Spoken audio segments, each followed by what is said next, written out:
Hi guys, and welcome to another video brought to you by yours truly, Miss G. If this is your first time seeing this face, please make sure it's not the last. Hit the subscribe button and go on further. Hit the notification bell so that you're notified each time I post. And to all my returning bomb squad, thank you so much for stopping back by. I actually love and appreciate you guys. Happy Women's Day.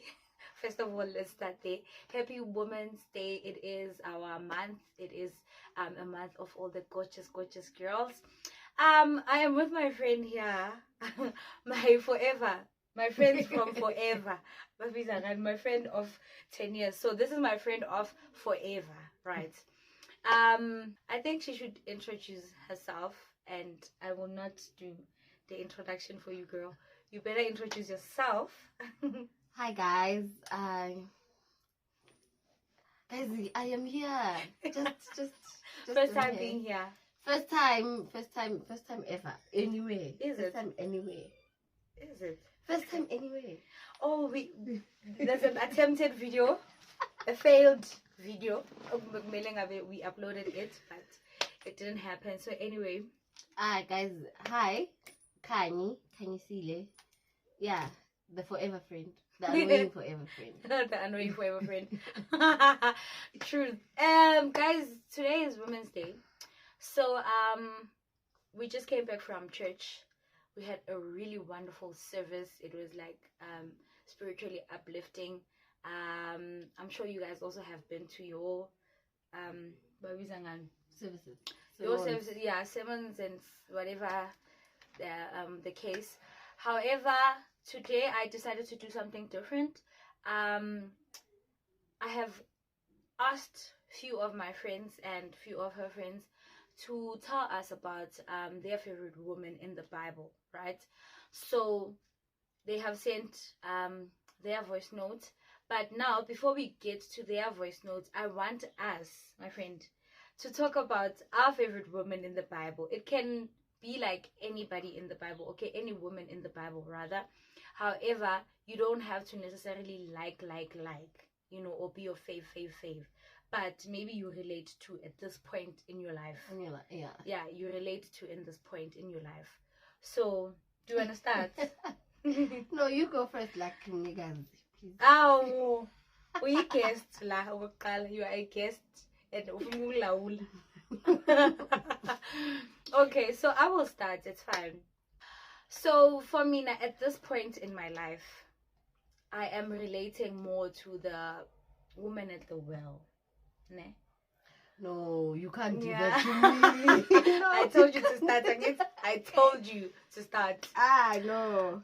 The woman at the well, where she met up with God. I mean with Jesus, right? So Jesus was there and she found him there. Ne? Yeah. And umefika laphaya, the ask was rather, uJesu said to the woman, "Mphuzisa amanzi," right? And yonke leyo ngisho, guys, if you don't know the book, just go read John chapter 1. Read the book of John, you'll find the woman. And what I am taking from this woman is that after all the situation that has happened, her talking to Jesus and Jesus telling her, hey, what nalo onaya so wakho njani, whatever the situation was, this woman left there and went to the city to tell people ukuthi ngimbonile mina ongitshele konke ngami. Guys, I feel like in these times we've made Christianity about us, or we've made Jesus about us kuphela, and it's not something that we are willing to share with other people. For the longest time, like, we've been like, I'm a Christian and it ends there. Like, you don't tell people about God, you don't tell people about Jesus, you don't even like evangelize to people and tell them ukuthi I know the one who ongitshele konke about me. So in this point in my life, I'm at a point where I'm like, I need to tell people about Jesus. So therefore, this woman and me are like this. Please allow me to unfriend this person because it's not possible that it's not possible. It is. We've proven that it is possible. Okay, so many instances, right? So that was But gonna maybe- be my woman, guys, ne? Okay. But because, so I have like 2 women, but that was gonna be like I thought you were gonna say, hey, Ruth. Those are people we hear about every day. Not that it's a bad thing, but we hear about every day. And I said this is the one who relates to me now. So guys, mine is found in the book of Luke chapter 37, chapter 7, verse 37, Yeah. right? So this woman was made to look like a sinner. So she had like the title, Yuguti, she's a sinner. Yeah. She's not mentioned, they don't say her name, but they say she's a sinner. Okay. So this woman took her most expensive perfume and poured it in Jesus's feet and washed Jesus's feet with the perfume, knowing herself that, no man, guys, me, I'm a sinner. But I like the courage she took. It must have took a lot of courage to approach Jesus. Yeah. Knowing yourself, knowing the position that the world has put you in, the social status people labeled you as, and you go and say Jesus, here I am, and accept my perfume, accept that. Because for me, I feel like Jesus has been that for me every time. Like, no matter what I went through, no matter the labels people give me, no matter what people knew about me, when I got to Jesus, like, Jesus always defended me, like, stood in my corner and said, not her. That's what Jesus did even then. The disciples tried pushing the woman away, and he said, don't do it. Exactly. So I feel like Jesus has been there to me. Like, every time people thought I'm not worthy, he always said, here's my daughter, here's me, guys. So, this one is for me. This one is for me. So, guys, I'm gonna take you through now to the voice notes my ladies sent to me, so that you get to listen and get to understand their favorite women in the Bible, or the women they relate to in the Bible.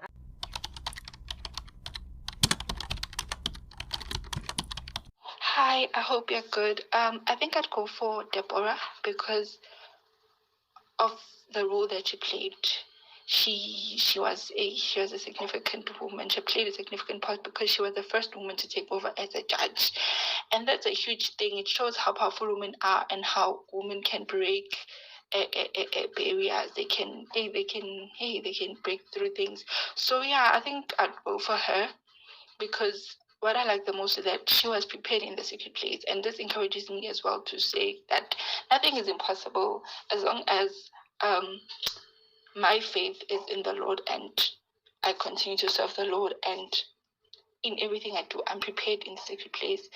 Wherever the Lord leads me, I believe that He will give me strength to do whatever, however big it seems.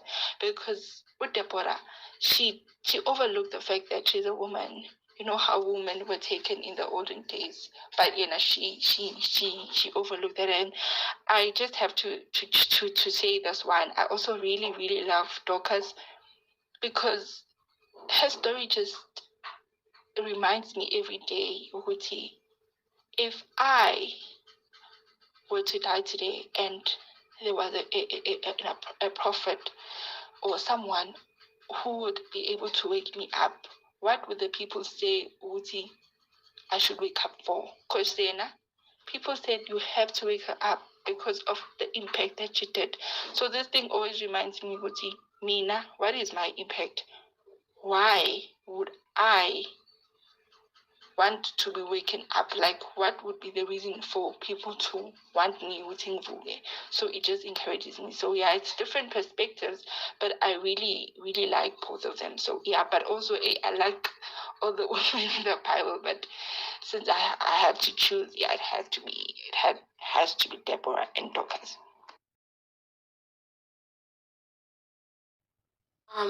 The woman I chose to talk about today, or the woman who inspires me rather in the Bible, well, baning bona kadwa, today I solely chose to focus on Hannah, a woman of faith, a woman of hope, a gracious woman, a woman of persistent, a woman who's consistent, a woman who's patient. And Mangsasho Ganjalo, I remember saying that goes, sithemba noma kungathembisi ngoba osithembisile uyathembeka. And I had so much hope and faith in God that she was unmoved and she was unshaken Because God, one thing about God, God will test you. God will test you to the max. But remember that uNkulunkulu angeke azakuthwalise umthwalo ongaphezu kwamandla wakho. Asakuthesta kanjalo, uzongena nawo kuwo loyo mlilo azokufaka kuwo, uzongena nawo kuwo lawo manzi azokufaka kuwo. God will never forsake you. Remember, Hannah, at the stage, she knew ukuthi uNkulunkulu uyamtesta. She was tested but never forsaken. uNkulunkulu will never forsake you. So you must trust in God. You must trust God's process. Even though sizothatha isikhathi eside, ikhethe endleleni, God, you must trust in God's process, because He will come through, because He promises us He will not fumble. He promise that as long as the God that we serve is still on the throne, nothing will harm us. We will not be forsaken, because He's God and He's God alone. He will always come through for us. So nathi masihlale and dwell in the house of the Lord njengoHana. Sibe persistent, sibe consistent, sibe ne-faith, singalose faith kuNkulunkulu, and wait for His grace to allocate us, because yena uzohlezi asikhavarele ngesandla sakhe somusa throughout kulama test wakhe asithesta kuwo. So the question was, who is my favorite woman in the Bible? I don't have one, but there's one I relate to right now in my life, and that would be Mary, the sister of Lazarus. And I like her in Luke chapter 10, from verse 38 to 42, where she sat at Jesus' feet when they came to Martha's house. And she wasn't busy trying to prepare and doing everything. She was just at Jesus' feet. And that's where I'm at right now in my life. Whatever is happening, whatever chaos is going on around me, I'm just at Jesus' feet, just trying to listen, just trying to hear what He says, what are the plans for my life, what He needs me to do, where do I need to obey, and just going through the sanctification process, just listening to Jesus. I am at Jesus' feet like Mary. I'm not like Martha. I'm not trying to solve people's problems. I'm not trying to feed people. I'm not trying to do anything. I'm just at Jesus' feet. That's all I'm doing.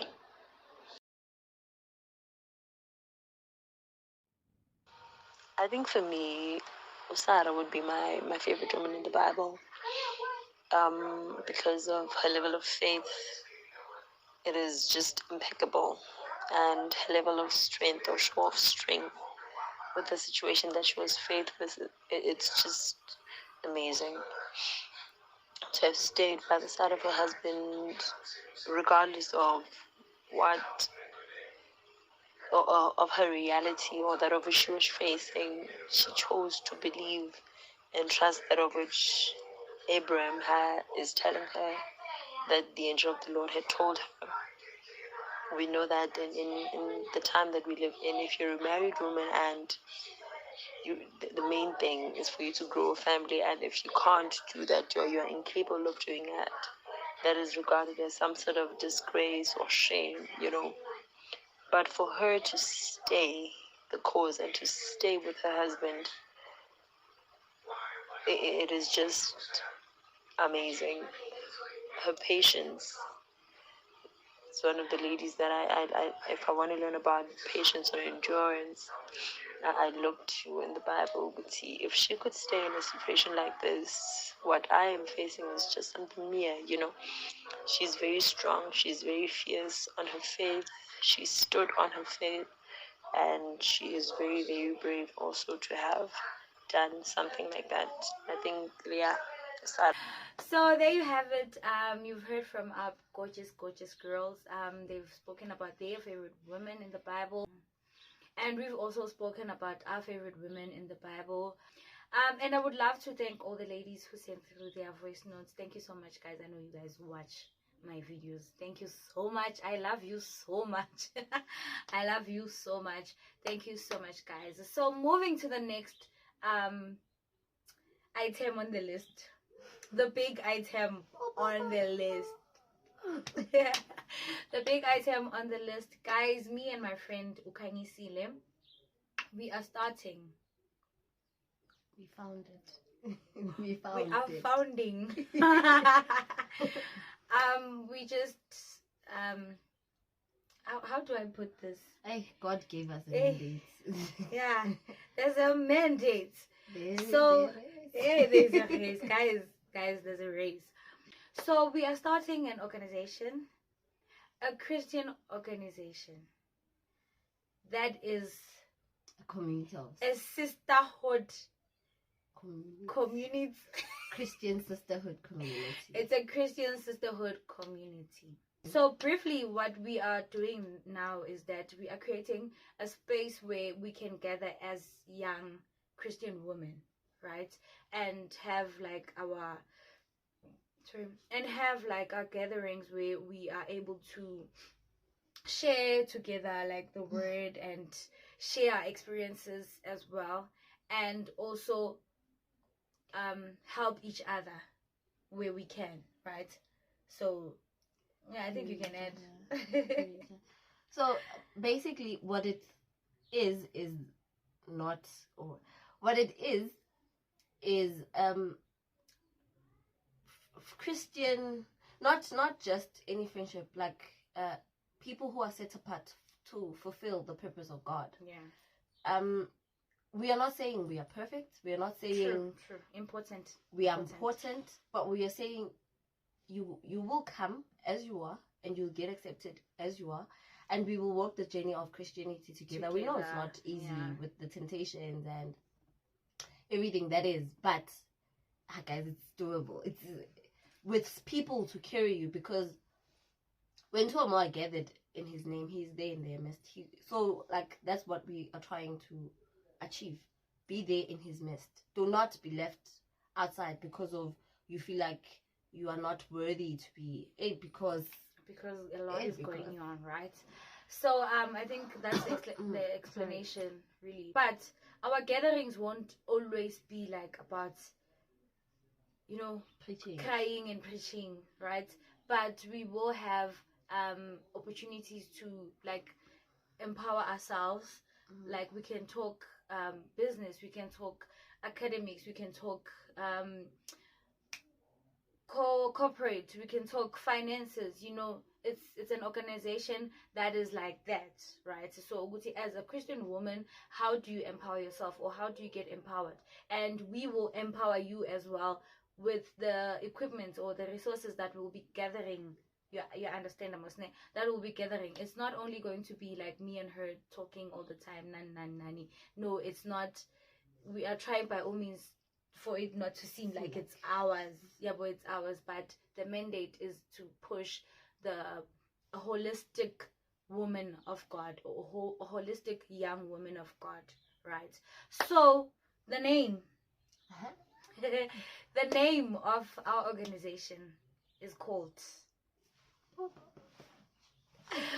Woman Redefined, right?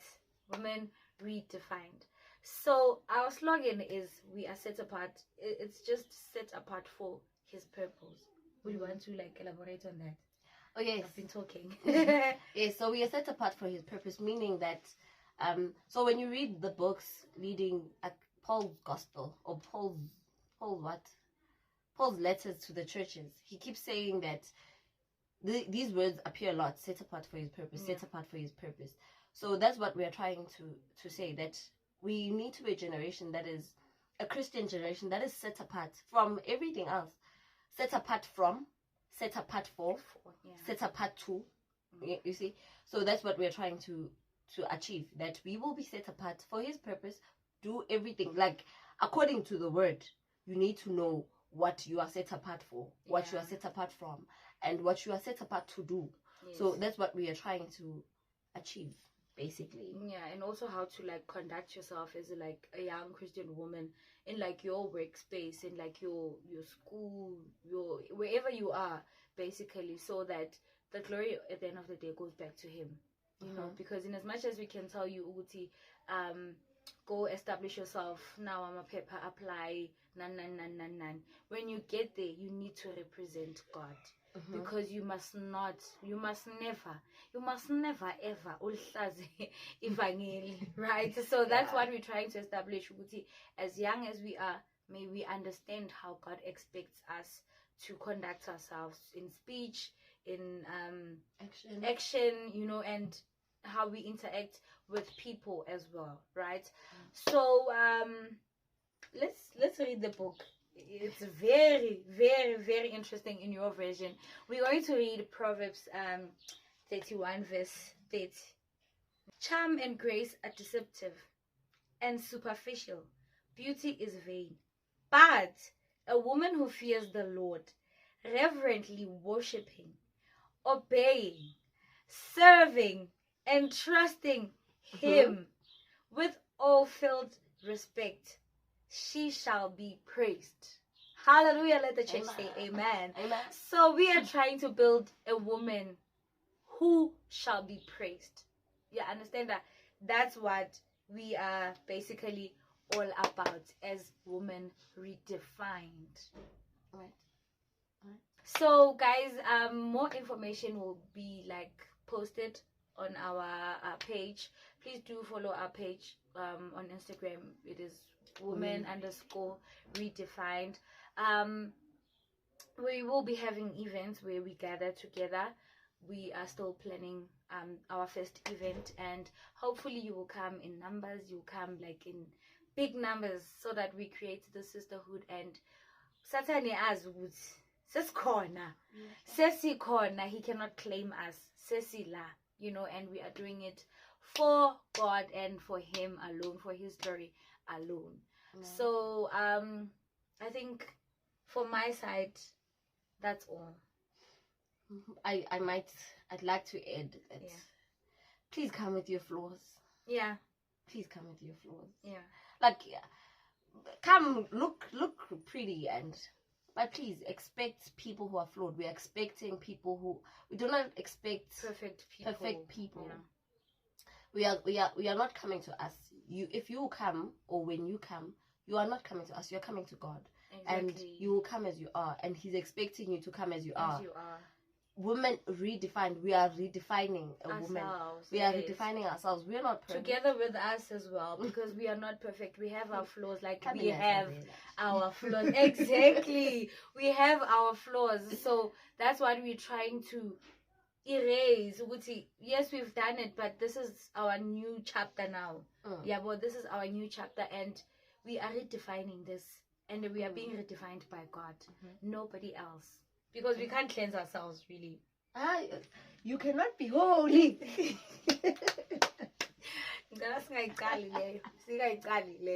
But guys, I am looking forward. We are both looking forward to having our first event, and get to see you, get to talk to you, get to create this safe space also as a Christian woman, not being judged. You understand, you've done that in the past, you've done this in the past, and now you're trying to restructure your life. And even if you are not yet maybe Christian, we are extending the invitation to you, so that you can be able also to receive Christ, or have us portray to you how is it like being a Christian woman, how is it like. Then you can decide, I'm receiving Christ because I've seen Him work in your life, and so hey, we can talk all day, but this face you'll be seeing soon again.